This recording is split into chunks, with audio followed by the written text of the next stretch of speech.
What can you learn about your communication? Especially from a recovering engineer who loves people. Stay right where you are. We'll tell you more. Welcome to How to Get What You Want. This podcast is for driven women ready to claim their goals and navigate their careers with clarity and confidence. Join me as we explore real stories, tools, and strategies to help you steer your career exactly where you want to go. Let's get started on helping you get what you want. Hey, welcome. I am so glad that you made the choice to be here today to get what you want. Angie's with me today, and we're going to talk about communication and things that you might really want to consider today. So welcome. Tell us a little bit about you. You may have heard in the preview, I'm a recovering engineer who loves people, which is why I A, am no longer an engineer, and B, why I love communication and relatability and authenticity so much, and use that to help people live and work more authentically so that we can have really rich lives, but meaningful work at the same time. This is what abundance is all about. So tell us a little bit about, what do people believe about communication? Let's start there. I think the first thing, and, not to just start off with a whole dogging on like social media and everything, but I think if we're looking at myths that exist in the world today, the biggest one is this idea that you have to posture or that you have to be someone that you're not in order to show up in the world in a way that people either want or expect instead of the way that you may naturally appear. I think that's so good because it's very authentic to negotiation, because people think they need to be somebody else in order to really ask for something that feels uncomfortable. And I think communication is the same way, whether you're an executive or you're a newer leader and you kind of have to like step into that role, but be you, find you. I think in leadership, especially new leaders, is the classic place to see that kind of misstep, because you feel as a new leader as if you need to manage a certain way. You need to manage the way that you've been managed, or the way that you haven't been managed, or the way that you see others in the organization leading, instead of the way that's kind of natural to you and how you relate to others. And that's getting a little advicey, but just think about, do you lead and communicate with a team in a way that feels natural or forced? Does it energize you, or is it taking your energy because you're trying to manage them in a way that isn't based on your natural strengths? Yes. And you know what made me think of is the myth around people think there's a book to read to know how to lead, how to communicate, how to be effective. And the truth of the matter is, it's a journey. I know that sounds so cliche, but you're always developing your voice and your style and who you are. And when you make that your own, sure, you can pull from different places that are best practices, but that's a myth that people think. I often get like, what's the book? What book do you suggest? Or what do I need to do? Like, they're afraid to start. That's actually a very good point. And when you get to magic bullets, there is no such thing. Yeah. We all know that. And I think that applies to a lot of different places in life. And while it's cliche to think about the journey, I attest that cliches are cliches for a reason. And it's because most of the time they are actually true, no matter how much we want to disbelieve that fact. But the reason I think that's true when it comes to communication is your perspective is always gaining new information and insight in which to evolve.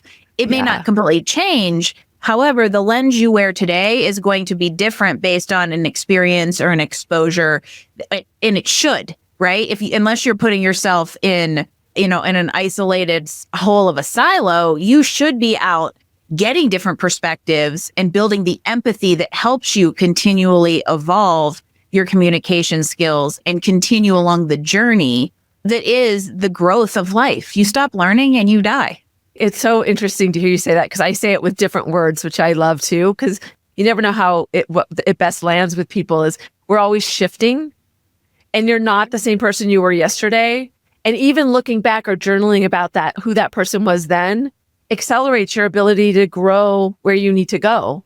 And so we're always like this shift in motion. And then the other thing that you said that I just want to draw out a little bit is pay attention to what leadership impacts you in a positive way, and make a note of that and take that as a part of your kind of, we're going into tips, but how does that, being a great observer of things that have impact of you that you can add to your portfolio? And same as the opposite. If you experience leadership that doesn't make you feel good as somebody on the team, don't go do that. I experienced that early in my career, and I know that framed some of my perspective on these things along with my natural strengths. And I think that that's very common in careers, is like things we experience early on kind of impact us. But it's very important to be aware and be observing of those things so that you can see what you believe in and agree with and align with, and also what doesn't feel natural. Totally. And so we're going to talk about communication, which is also really interesting, because I think that when we're a new leader, we don't often zoom in on, how do I want to effectively communicate? What is it going to look like? What does my voice look like on email or IM or like in a meeting?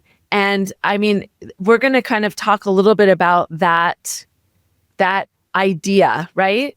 Absolutely. That goes back to something, Susie, you do really well, which is executive presence and being aware of how you are showing up. And as you're growing into higher levels of leadership, being aware of needing to shed the old so that you don't just continually trying to carry all the bags at once. But no, it's so true of doing all those things in a way that feels authentic to you, but is also effective in your environment. Absolutely. This is an aha I've had with people with executive presence, is that the script that they're communicating with is in their head, but instead they need to think about, who is that audience in front of them? What's the headline? What are the things they need to know? What are their interests? And get out of your head and just dumping what's there, because that is not effective. That's where know your audience is one of the biggest things, I think, in communications. And obviously, we think about it really easily if we're trying to do marketing communications, but we don't necessarily think about it in everyday human interactions. Yeah. But as you get into leadership in an executive position, it is critical to relate, right? You're always going to be you and your authentic self and have those strengths. However, as you become increasingly more emotionally intelligent, you know how to show up and have that authenticity relate to the audience, because ultimately that's how you're going to get their buy-in, and that's how you're going to get them to come on board, and how you're going to lead them in the way they need to be led, while also still using your strengths and natural disposition as a communicator. Right, because it's all about, how do you build that trust with that other person? That's it. All right, so I want to hear your experience. Give us a story or something we learned from stories. So when we come back, I'm going to tee that up for you.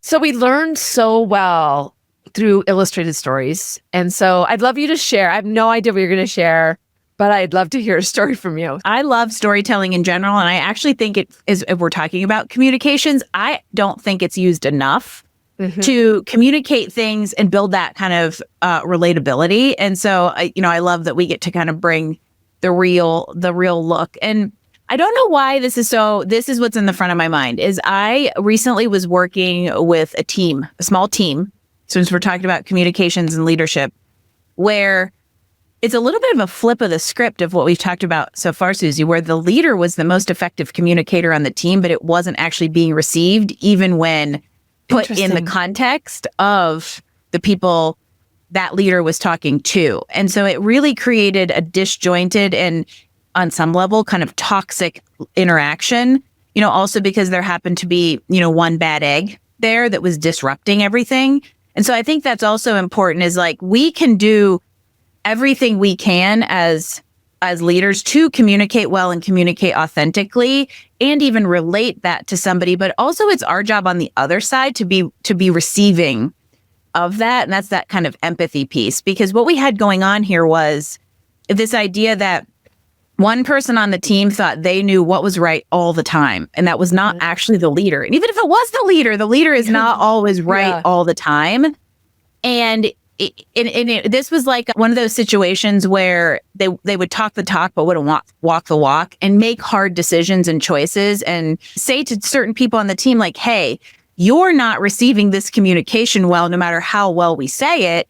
How are we going to bridge the gap and get us all talking, get us all in a mutual, purposeful kind of engagement where we're all on the same page and working towards the same thing collaboratively instead of kind of violently. So it's a super broad story that there's lots of little nooks and crannies we can dig into depending on kind of what we want to maybe teach people through the story today. But the big picture I want to set up there is, as a leader, your responsibility is to communicate naturally, authentically, and relatably to your audience, but you don't carry responsibility for how that's necessarily received. What would you have done differently as the leader to kind of like, I'm with air quotes, teach that person how to show up differently? Because that has impact on the broader team in terms of how that person then learns from that situation. Just to kind of like clarify or give more context, I'm a consultant in this engagement, right? Yeah. So, you're in a way, you're a fly on the wall. You're the observer who can see things really, really well. But I think the lesson here, both for me and how I could have maybe done something differently, additional, or encouraged them to do something additional or differently, is figure out a way to put that one person in the flip side, right? So this idea of how do we get them to empathize with the rest of the team, or how do we get them to step outside themselves and have that third party observer kind of perspective on the situation to understand how their actions are impacting the dynamic. It reminds me of having self-awareness. It doesn't sound like an overly self-aware person, and having that ability to zoom out and be able to see it from more than just their perspective. To me, that sounds like a not mature leader that doesn't understand that their impact is not just what they say, but how they say it and how they show up for the collective. Susie, you gave me an aha moment in real time. What I think is really interesting is it is so important to know your natural strengths as a leader, but it's also important to know your natural weaknesses too, so that you can either find people on the team or partners or fellow leaders who fill those, but so you can also develop professionally through those weaknesses. And this is an example of, this was a small leadership group where one person was so rigid and unwilling to bend that it was having a ripple effect across the board. And that person had the power to make a huge difference in the dynamic had they been willing to admit and change, right? Yeah. There's both things have to happen. Admit and recognize and change and develop and grow through the things they know that they're not good at. And so that's part of the emotional intelligence we talk about and the awareness that we talk about, and not only knowing how you show up, but maybe knowing how you shouldn't show up. So I'm an extrovert. I am not an engineer. I came through communications and business, and you're an engineer. So I'm also an extrovert. So that's also why I'm not an engineer anymore. Okay, fair. But what are some of those things when communication doesn't come naturally, or if you don't have a good sense of the room? What are some practices? What did you have to do to kind of learn that communication style kind of finesse? Well, and this is an interesting question to ask me because I am extremely extroverted. However, in my work, I coach so many engineers because I used to be one, and they feel I can relate to them, at least from the technical perspective, that I had to actually do almost the reverse of what we think about with an introvert trying to figure out how to build communication styles or communication skills. I had to figure out how to be relatable as an extrovert who talks a lot, talks loud to somebody who is a little bit more introverted. And mirroring is just even a communication tool that can be really, really helpful. If you allow yourself to do that, then you're meeting somebody kind of where they're at, and keeping yourself and your, your extraness a little bit in control. If we're in this, this kind of scenario where it's an extrovert trying to relate to an introvert. The way I talk to executives is try to think about the amount of space you're taking up versus the other person, and try to keep that even. So if you talk a lot, how do you meter yourself so that it is aligned, so it doesn't feel like you're overbearing? And the research and negotiation on extrovert, ambivert, and introvert is that ambiverts are the best negotiators because they know that balance of storytelling, understanding the point, and feeling heard. Extroverts feel like they're being heard because they think they're listening really well, but that doesn't mean that other person feels heard. Absolutely. So I think I love the idea of space, time, and place. And know when to shut the heck up is one thing that if you're a talker, if you're an extrovert, respect the other people and give everyone a chance to be heard. But there's also a time and place to back off the directness. And negotiations are a perfect example. If you want something, it is probably in your best interest to set it up, plant seeds, and water them before just saying, here's the plant. Anchor your ideas early. I love that so much. It helps the other person to adjust to that concept too. You're pre-negotiating. And that goes back to the relatability piece, right? Like, I know I am naturally a very direct, don't have time to beat around the bush person, but I also know in a situation I need to observe and see how I need to use that to my advantage or temper it in relation to my audience. So good. All right. We're going to get some tips from you that people can start using right away, right when we come back.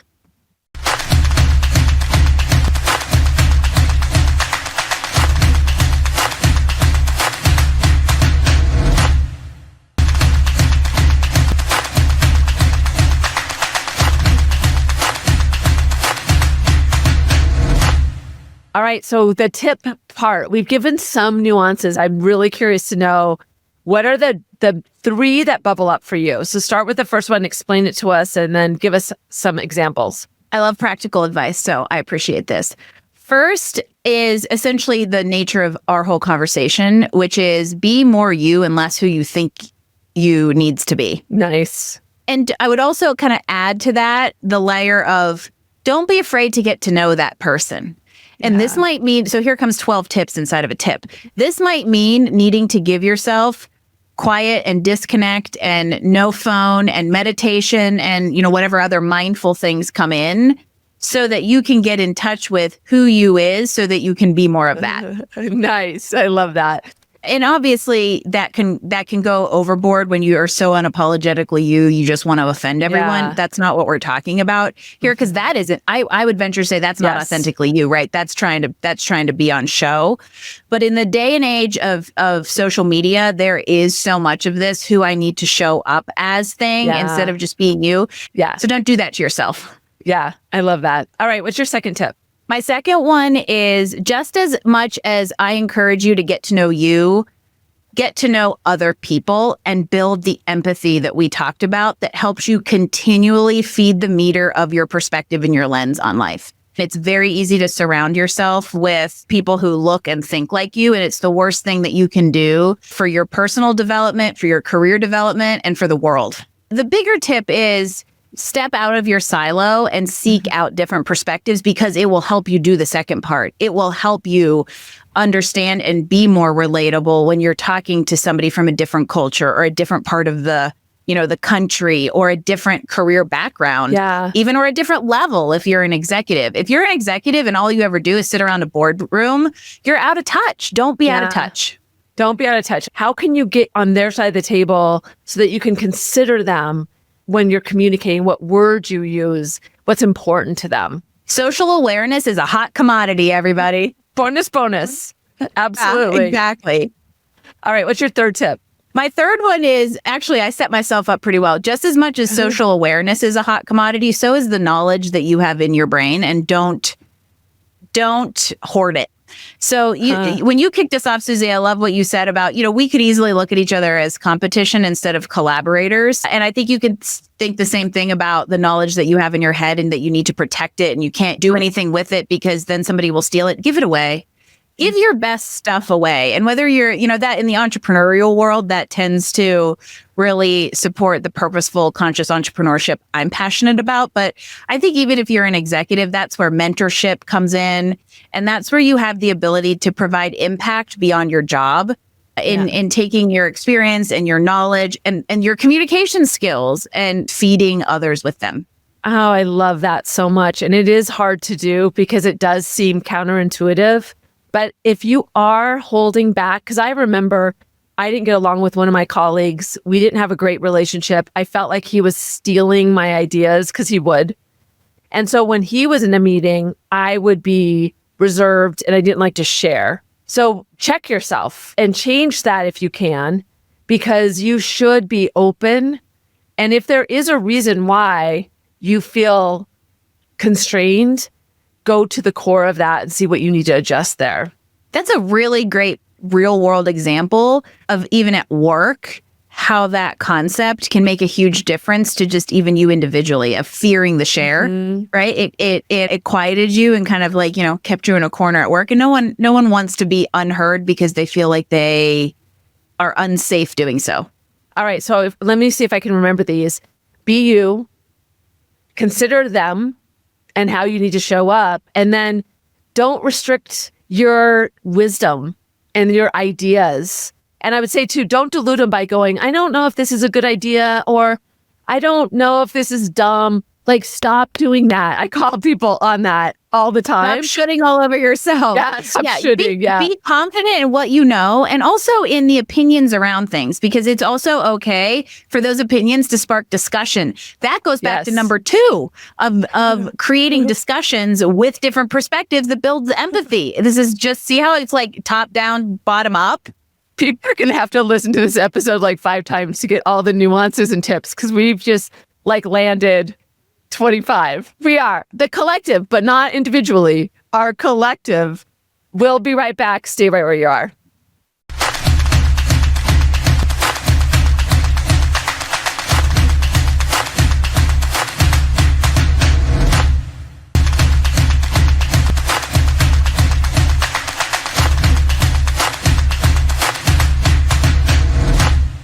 Oh, Angie, I was so glad you were here, because not only is this a great episode for people to listen to, but I have like notes. I'm going to re-listen. I feel like I've never really thought about communication being a really focal point of a great leader. I know that sounds so, but that we don't focus on that. Even you, as somebody who does this professionally, isn't it ironic to think about how, in a way, you could even think about the opposite. We get so caught up in what do I need to do as a leader instead of who do I need to be or how do I need to show up as a leader. And I think if you change that perspective or maybe change the priority ever just so slightly, you'll be surprised at how much kind of easier it is and how much more relatable you are because you're focusing on how to communicate your leadership to people.